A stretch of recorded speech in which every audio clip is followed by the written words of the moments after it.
What's going on, everybody? It's about time that I finally made a defense guide, and unfortunately, as I was planning out my guides, I realized there's a lot that goes into defense, so I'm going to split it up into a couple of videos based on the topics. Starting with the most important concept of playing defense, which is zone defense. Much like all sports, this game runs off of a heat map where some goals are just going to be more likely to go in than other spots on the field. So understanding where these dangerous spots are is important to understanding how you should be playing defense. I like to cut up the field into certain zones where I can change how I'm defending based on where the ball is and who is carrying the ball. I'll be covering all of these in more detail, but in short, the red zone is where pretty much anybody can score with the right pass. The green zone is very difficult to score from, so you don't have to play it super tight. The yellow zone is where you have to defend certain characters, but not all of them. And the blue zone is where you have to defend against charge shots. The white zone in the middle kind of has a little bit of everything, so that will be covered later in the video. The first zone that I want to talk about is the red zone, because as you probably are aware, pretty much any character that is within this zone right here in front of the crease is going to be able to score even without a charge shot. So it is your top priority to get anybody with the ball out of this zone as soon as possible. There are some cases where the opponent is going to be too strong and you can't really knock them over unless you get a full charge, which would be too slow. But your best bet is just to get them out of the crease in whatever means necessary. Use an item, bring in a stronger character, tap them to slow them down, whatever you can do. Another reason why this zone is important is because if you ever see an enemy that is camping in this zone ready for a pass, you have to be ready to tackle them or intercept the pass, because if a lob or a cross gets into this zone, they are going to score. There's not really much you can do about that at that point. So this zone is so critical that sometimes if I'm in this position where the opponent has the ball on the bottom court or the sides, then I'm just going to straight up knock them out of this zone and then kick them over. That way I have a couple of seconds to play a little bit more defense and they're not going to be able to get a cross off.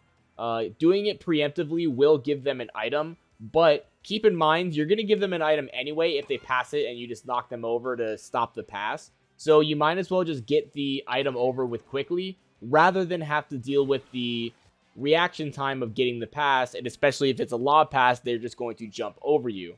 Sometimes if I'm playing against this character too close, I'm not going to be able to react to a pass fast enough by the time they're already jumping in the air.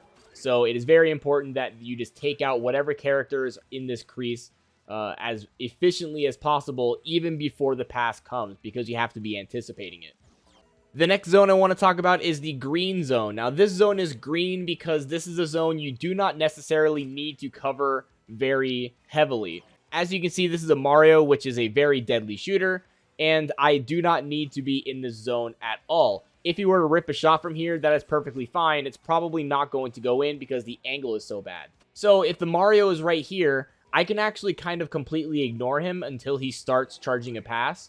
And instead, I can go and target whatever character is in the crease right now. Because the threat right now is not the Mario who is able to charge a shot. The threat right now is the Bowser or the Peach or the Waluigi who's sitting across the field, who is definitely going to receive the next pass. So I have to be there in order to intercept. You don't want to rely on your reaction time because, as you know, the lag and whatever else is going on in the game is going to mess you up even more.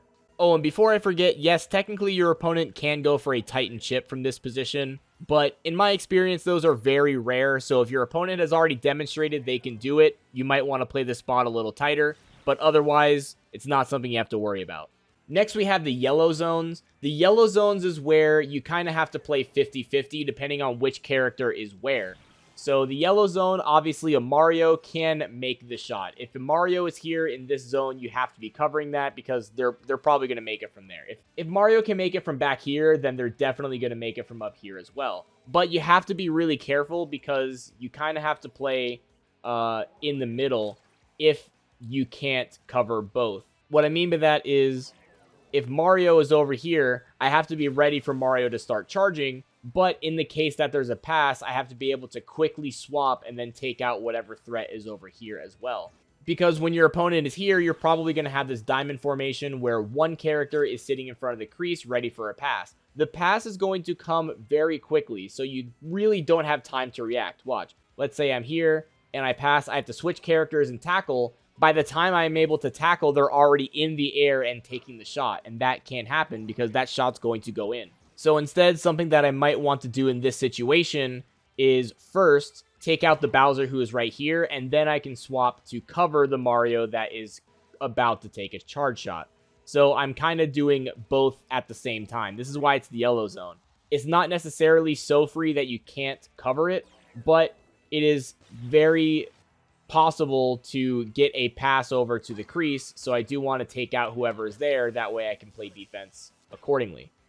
Keep in mind the yellow zone is dependent on which character is in here. For example, if it is a Waluigi that is over here in the yellow zone, then I don't need to cover the Waluigi at all. I can focus all of my attention on the crease because this is the major threat. I would care about a Mario or a Rosalina in the yellow zone, but I do not care about a Waluigi because Waluigi isn't going to make that shot. Sometimes they'll make the shot, but it's a lot more rare than Rosalina. Up to maybe Peach, Luigi, you want to be covering whoever is going to be charging in the zone, but otherwise just cover whoever is going to be the target of the cross, because as long as you are here, you're going to be neutralizing the major threat, which is getting the cross pass. Next up is the blue zone, which is probably the most annoying zone on the field because a lot of your opponents are going to score from here with the higher shooting characters. The same rules apply here as they did for the yellow zone. It definitely depends on which character you're covering. Since this is a Waluigi right here, I actually don't need to pay attention at all, and I can kind of focus on maybe intercepting a pass over to this Peach, or if I'm really feeling like they're going to do something aggressive, then I can go over here and target the Mario, who I know is their best shooter. But at the moment, I know that Waluigi is not the highest threat, and I only have to switch over if I see them charging, or maybe get a Hyper Strike, or something of that nature. However, if I see in the zone it is a Mario, then I have to be very patient and make sure that I get the ball away from Mario. I can cover Mario from here, and they're probably going to do some dodges and trickery, and that's normal. That's probably going to happen. So just let that go and make sure you're playing patient, because the last thing you want to do is give Mario a full charge shot from this position, because Mario is very likely to hit it in from here. Same thing goes for Rosalina, and same thing goes for Luigi, sometimes Yoshi from this position, because their shooting and technique stats are so high. The last zone I want to cover is the white zone, and the reason I have it as the white zone is because it just kind of encompasses everything I've already talked about. If a character is in the white zone and they're not a great shooter like Waluigi or something, then you don't really need to pay them a lot of attention, but you do need to get them out of the white zone. This little box right here is one where you don't want the offense in here ever, because if the offense is able to get in here, and especially if they have items, then it's very possible they're able to just walk straight up to the crease, which is a bad thing. So playing strong defense in the white zone to make sure they don't progress the ball further is the most important goal. So it does not really matter which character is holding the ball, but you do want to stop them from advancing by any means necessary. More than likely, they're going to take some sort of cheap shot from here. Sometimes they're going to be able to walk through or dodge through. Sometimes they're going to be using items to get through. Sometimes they're going to be passing it, or maybe doing a double pass. So they'll go like Waluigi to Peach, and then Peach is a better shooter, so they'll do that, for example. Or they'll get over to the side for Mario, where you overcommitted, and then they can get a free shot like that. Also take notice about how your CPUs are positioned when the opponent has the ball in the red zone. I have the Toads in this kind of weird, very tight formation, because they know that my main priority is to get the ball out of the zone by whatever means necessary. Because if the ball is over on the sides, you can play defense the way I've already described. But if the ball is here, then it's very easy to defend against because I have all of these CPUs. If I miss my tackle with this guy, I still have this Toad, and if I miss that tackle, then miss that one. It's just a continuous line of Toads. I should have enough defensive potential to be able to get that ball out of that zone. However, something that you may not be ready for, and something that just kind of happens, is a cheap lob pass into that zone. So, for example, I'm going to go ahead and step back with Bowser. As you'll see, Mario is just going to kind of camp in this zone now. So something that a lot of players are doing now is just waiting for Mario or Rosalina to get into the zone and then giving them a nice pass and shooting it immediately. My best advice for when this happens is just let it go. because if they're able to get this kind of pass and you can't stop it, there's not really much you could have done in that situation. If I go back here, as you can see, there's not really much that I'm even able to do in this position because my toads are so spread out. Even if they pass the ball from here and it gets to the Mario, my toad is just not in position to stop it, right? My toad is going to be way over here and it's just going to be too slow. So this is a very inconsistent shot. Honestly, I would not recommend going for it if you are playing offense like this, because it's not very likely the ball goes in. But if your opponent does get it in, just know you are playing good defense. There's just not really a chance that you're able to react to it because the white zone is huge and the Mario and Rosalina are very strong players. So there's just not much you can do in that circumstance. While I'm back here, I'm going to go ahead and go over how to play defense while your opponent is clearing the ball, because this is probably the most critical moment and where you're going to get the most useful turnovers. Because if you were to turn over the ball here, as you can see, there's absolutely no one is going to be able to stop this shot because I just got the ball back. So while you're getting the ball over from a turnover, it's very important that you're selecting the right characters to defend against. For example, right here, I'm playing as this Toad, and I'm kind of doubled up on this Bowser right now. This is a really bad position because Waluigi is open, and Waluigi is also very fast. So if they pass to Waluigi, he's going to be able to get down the field.